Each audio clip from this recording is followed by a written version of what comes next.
I'm Shane Michael Sobnosky Jr. fighting in UFL 3, the semifinals of the 185 bracket. Perfect. There we And I'm go. from Santa Fe, New Mexico, right? Right? I'm right from Santa Fe, New Mexico. No, listen, don't ever say that again. Your whole family, one by one, came up to me with loaded weapons. I, Loaded. I tried to stop him. I thought that was a funny thing because you were freaking like, what am I going to do? What am I going to do? Like, guys, stop. He knows. Oh man, you are the man. Your family are so amazing, and the support is great. How's it been being part of, first of all, Freedom Fight Night, and now UFL? Because I don't know if you feel this, but you've become like one of the stars of this promotion. People have really taken to you and your personality. What's that been like for you? It's been nice. I'm a very personable person, so you feel the passion in me. I'm not taking it for granted, and I just love I just have fun. I'm in there having fun. I just feel the passion. The people are very passionate, and I'm going to bring out the passion in the fights. Do you feel like this is a really good fit for you, this promotion, and you, because you can show your personality, you can, not just in the cage, but also even at the weigh-ins or the press conferences we've done that have involved you, people have really wanted to know more about you. Do you feel like you're at home at UFL? Oh, it's very nice. It's probably one of the better regionals of getting you out there in the spotlight. In my terms, I fought for multiple places, and you know, a lot of other promotions they want you to promote yourself, which is great. But the UFL has done a little bit more better job at promoting the fighters, and the fighters all they gotta do is the media team they make a little promo thing. I mean, you just post it, and here you go, and they make great promos. I love their promos; look phenomenal. Well, you're phenomenal as well. You've given us some amazing moments, which has helped with making these edits, these highlights. One of the ones that went viral was the knockout of Ty Guerda in your first time facing in Freedom Fight Night 2, I think. This is going to be the second one. This is the rematch. How excited are you to face him again? I'm very excited. It's kind of what I wanted because when I first knocked him out, that's a miracle knockout. It's a once in a lifetime knockout. I could never redo that again. I don't plan on going to fights to get hit, knock down, and come up and hit people back. No, I don't plan that at all. But actually Freedom Fight Night offered me Freedom Fight Night 3, they offered me to fight him again as a rematch, and I said no because it's too early. I wanted to build up to what it is now because when they announced the tournament and announced I'm in the tournament, announced he was in the tournament, I was very excited because this is the build up they wanted. They wanted a build up to the rematch because I'm not gonna lie, every great fight has a storyline, and we have a history, and it's a great storyline. He's a great fighter from a great gym. I'm a I'm a pretty good fighter, I think, but Come on. Yes, you are. I'm a pretty good fighter, and I come to play. I don't want to. I don't like judges ruling it, but I want to be my hands want to go up. That's all. Um, that was quite a long time ago, especially as far as training comes into perspective. When you think about how quickly you evolve and get better in this sport over a short amount of time, how much better are you now than you were then? How much have you evolved as a fighter? Well, I'm still missing some things here and there from my last fight or last two fights. I'm still missing some things. I'm hoping to fix them real quick before I jump in the ring with Ty Guerrero because he has a very powerful punch. He has a very powerful kick. He knocked out Dan Hubbard with that kick. So the game plan is to keep my hands up, and we'll see what happens. Part of your So me camp. evolving is just repetition. It really comes down to game plan now. You can slowly evolve and getting your better stand up, your grappling better, but when it comes down to it, who's going to have the better game plan? The one of the changes you've made is where you are now, which is making the switch from, as you said, the humid heat to the oven heat of Phoenix, Houston to Phoenix. What's it been like training at the MMA lab? I'm right, you're there. Is that correct? Yeah, I'm there right now. Actually got in Sunday. I came in Sunday and went out grocery shopping. Bought some groceries. Because I'm not a big fan of fast food, so I bought some groceries. And first day was yesterday. Today is the second day. So it's just gonna get better. I've been with these guys a couple times, so this is the first time me being with him longer than 2 weeks for sure, and also right before a fight. So it's going to be interesting. Also, where the fight is taking place, right? So it's great that you're in Phoenix and you're there all the way now through till fight night. Is that correct? Yes, I don't have to worry about a flight. I don't have to worry about this. Shoot, if it happens, UFL can hit me up tomorrow. Say, hey, you want to do your promo videos? Shoot, I get that stuff done. Where the week of the fight, I'm just weight cutting and just boom, boom, jump on scale, get ready. The great thing about this fight on August 12th is that it's the semifinals. So that is one step away from the finals, December 16th. What do you think is going to be different this fight, or how do you see this rematch playing out with Taiguarda in those semifinals? Well, it's going to go one or two ways in my mind. He's going to come out and he's going to try to take my head off. I don't think he likes me very much. I tried to say hi to him a couple times. He never looked. He doesn't like looking me in the eyes. But he's going to try to take my head off, which that's plan A. Plan B is he might be patient. He might be very patient and wait for that too. He knows I'm going to probably try to make a mistake or I'm going to play around too much, and that's where I have to be disciplined and take it serious. The other good thing about it being a tournament is you know what the other side of the bracket is. So you got Luan Davis and you got Ryan Loder on the other side. What have you looked at those guys at all, or are you purely focused on Tai? Was Ryan Loder the one that fought Shambizi and beat the crap out of him? God, yeah. That was unbelievable. Because we were on the same side of Shambizi. We were watching him get prepped up there, and he was like, man, he looks pretty good on the ground. Next thing you know, I'm warming up in the back waiting for my fight. Next thing I look up, it's already over. I'm like, what the hell happened? He just ran through Shambizi like nobody's business. And what kind of sucks that Ryan, he doesn't have any film footage of the guy he's fighting for. Right? It sucked that the other guy, what's his name? Luan Davis. Luan Davis. It's too bad Luan didn't get the chance to fight, because in the back of my mind, it's like, it's kind of screwy because he just got to go to the next. He got to go to the semifinals. He literally has to fight 2 fights to win it all. It just happens. Tournaments that's how it happens. You know what I mean? But Ryan's a very scary fighter. He comes from Uriah Faber's gym, if I remember. Down in Sacramento. Yeah. So it's going to be a crazy good fight out of them too. One, you don't know what he's going to bring. He looks more long and lanky. So, he may be better. He looks actually stronger than Shambizi. So Ryan might have to deal with something with a little more length and more strength, and maybe the longer punches, because Shambizi didn't even throw a punch. You know what I mean? So, but Ryan looked like a fierce fighter for real. Do you think, or do you picture the final? Have you even thought about December 16th? Would you fancy a fight against Ryan Loder, or have you even looked at Luan Davis and any of his online stuff? Well, it's tough. I can't look past Tai. So yes and no. That's more of my coach's thing. I'm gonna let my coaches do that, because I'm more focused on Tai. I am focused on Tai. My mind's set on Tai. Now, yeah, you sit around and you start thinking about the tournament, just like NCAA men's bracket all the time. By saying, what if they win? They win. Oh, my guy can make it all the way. It's like, yeah, but you first got to get first past this round. But I don't know. In my back of my mind, if it was up to me, and if everything goes great and I beat Tai, if I win, I have a feeling I'm going to be fighting Ryan. But we don't know. We don't know. Fights can go different ways. Weren't you at UFL 1? Yes. Where the welterweights, one of the welterweights. Yeah. The dude was getting pieced up. His face was bloody heck, and he was getting pieced up left and right, and he just threw something and just dropped him. So left hook, Luis Nguez. That was it. Yep. That was he was on the back foot for the solid 5-10 minutes of that fight, and came out with a left hook that changed his life, and he's now in the semifinals because of one punch. Most definitely.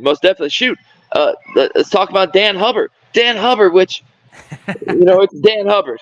He almost won. If he would have mounted Taiguarda instead of try to take his back, I believe Dan Hubbard could have possibly pulled it off. But Dan Hubbard did what he did, like he did to me. It's a creature of habit. He went for a submission and went all out for that submission. Like, he tried to rip my leg off. It didn't work. He tried to tried to submit Ty. Didn't work. So people are creatures of habits, and it could be all different. It's exciting though, and it also means you are now 2 fights away from potentially being crowned the first ever UFL middleweight champion. Have you thought about that as a moment, and what would it mean to you to get that belt personally? Well, it would be a huge honor. First of all, come on, professional owning a belt—that's a huge honor, right? I had one. I had one at amateurs. I had a couple of amateurs.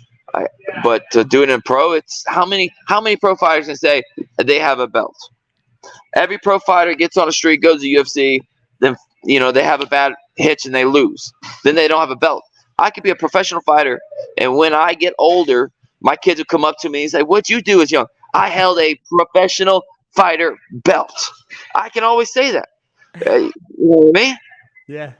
I love it. And what does it mean as far as the UFL? Because you've got a special, I feel like you've got a special relationship with this promotion. I don't know if it's the same from your side, but what would it mean to be their first champion? It would be a huge honor. These people have gave me a huge opportunity, and of course I took it. The very first fight. I took the huge opportunity. I went in there, won magically, and then they gave me another one, won very good. And I just promotions like it when you're winning. They like it when you're entertaining. They like it when you're a likable guy. They like it when you're easy to promote. So it goes back and forth, hand in hand. The other thing that goes hand in hand with UFL is the benefits that they bring you as well. So you're now a shareholder in the company. That's pretty cool to say, right? What does that mean to you to know that you don't just fight for them, but you also own this company, which could go anywhere in the next 3, 4, 5, 10 years? Yeah, if they keep building it, and which I think they are, they're doing a very good job of building it. If they slowly build it up, it could be something. It could really be something. It depends on how they take it, where they smartly use their money, where they do add, where they take away. Because in the back of my mind, depending, I don't know how they're going to do this, but if they have the finals in December, whether I'm in it or not, I think the finals they should definitely do like they did in Freedom Fight Night 3 and have like a media day. Like have a media day where you have the fighters up there and they're going like the UFC does. Everybody likes a media day because guess what? You get to talk, you get to banter, you get to, it's a little more entertaining. Yeah, my parents loved it. Or well, my father loved it. My mom didn't make it.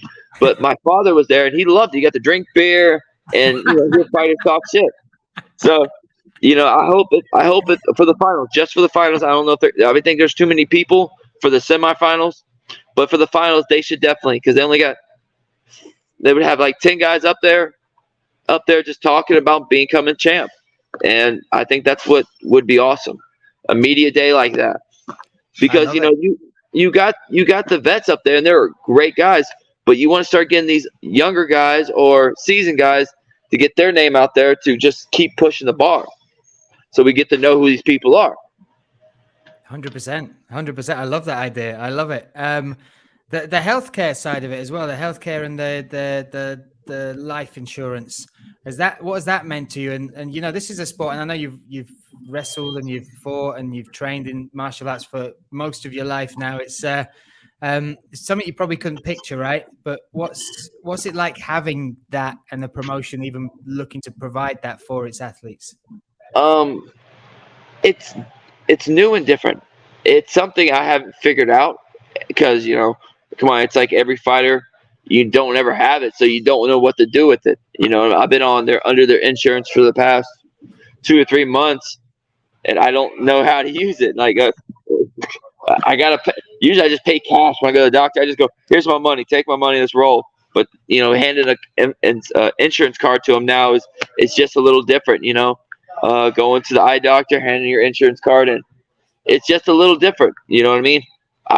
I try to stay healthy as much as I can. I try to stay away from the doctors as much as I can because every doctor wants to just say, "Oh, here's a pill for you, buddy." No, it's just different. It's a pretty much honor. I can't wait. I used it twice, and all I can say is it's different. I'm not used to it. That's great. It's great, and maybe we should do a little induction on how people can access more of the services there, just to help you guys out as well. That'd be pretty cool if it is so different for everybody, right? Most definitely, most definitely. One other, two other questions before you go. For people that have never seen you fight, so say people are coming and they're new to UFL and they're tuning in August 12th, what can they expect from Shane Michael Sobnosky Jr. In the cage? Different. I'm not your typical fighter. A lot of fighters like to stand and bang. Not me. I'm a big fan of moving. Uh,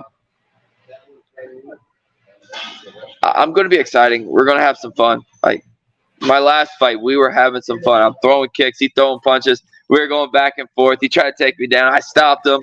The only thing I wish I would have done was attempt to take him down, but he was a very good wrestler. But a very entertaining fight. I'm not gonna. I try not to go to the judges. I really try not to go to the judges. I was going to ask you about this, which has led me on perfectly. You're getting good at this media stuff because your Instagram handle ends in entertainer. So is that is what's the entertainer side? Not just in the cage. Have you got some stuff going on outside? Can we see you on stage somewhere? What's going on? Oh, yes, yes, yes. Okay. So my Instagram got hacked last year sometime, so I had to come up with a new one. Well, I'm a circus performer. I perform in circus. I do trapeze, strongman stuff, pick people up. I bend stuff. I lay on a bed of nails. So I do a bunch of circus stuff. So I went with the entertainer because fighting's entertaining, circus is entertaining, and I just did a rodeo last weekend. I literally did a rodeo Friday, Saturday, jumped on a plane Sunday, got to Arizona. When you said you do a rodeo, what do you mean? You rode the horses, the bulls, or you did a show there? What the hell? What's going on? I wish they would ask me the bull fight, but it wouldn't be fair to the bulls. No, they had like a little kids fun zone, and we were the entertainment in between the bullfighting and when people show up. Amazing. So we would entertain a good 400 or 500 kids. That is amazing. And what's your signature move, or what's your signature thing? Have you got like a special, like a big ending to the show? Come on. Okay, I lay on a bed of nails, and the ringleader will take a brick and hit me with the hammer and break the brick on my chest. I 100% have to see this. I have to see this. This is gold, my friend. Every time I speak to you, we peel the onion back another layer, and somehow we've got to you laying on a bed of nails with a brick, with somebody hitting you with a hammer. Yes, sir.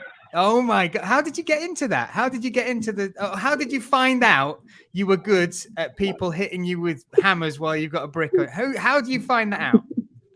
It takes a lot of balls, but nah. I joined the circus when I was trying to get my shoulders. My coach always said my shoulders were bad, so I'm like, okay.